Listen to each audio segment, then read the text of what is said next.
Rebellious. What is that? James Poe. Hey, James Poe. Pocholo. Yo.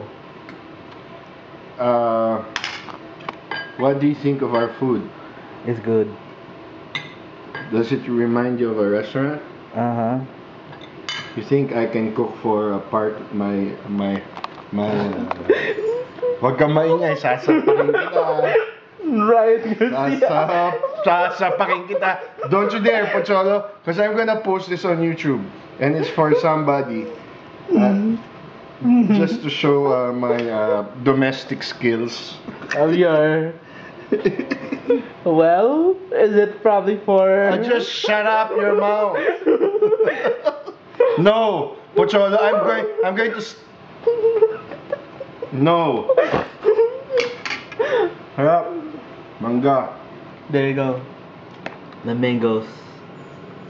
Cucumber, mango, grapefruit, Yep. and honey. And honey. Hi, honey. Hi, honey. Honey bunny. That's good.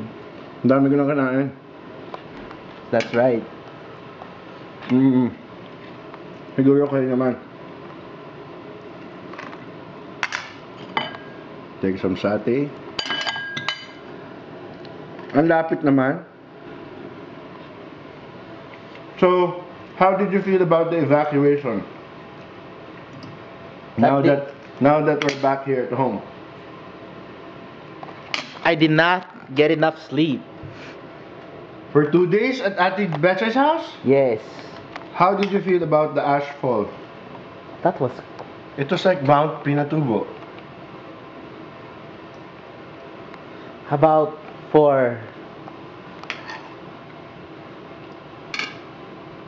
Ang hang. Oh my god. Ang hang.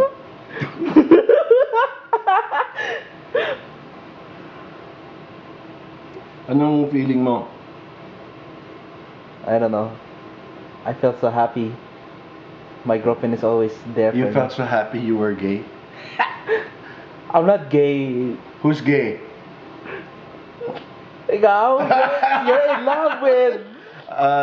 Cut na. Tama na. Okay. Baklang matun ako eh.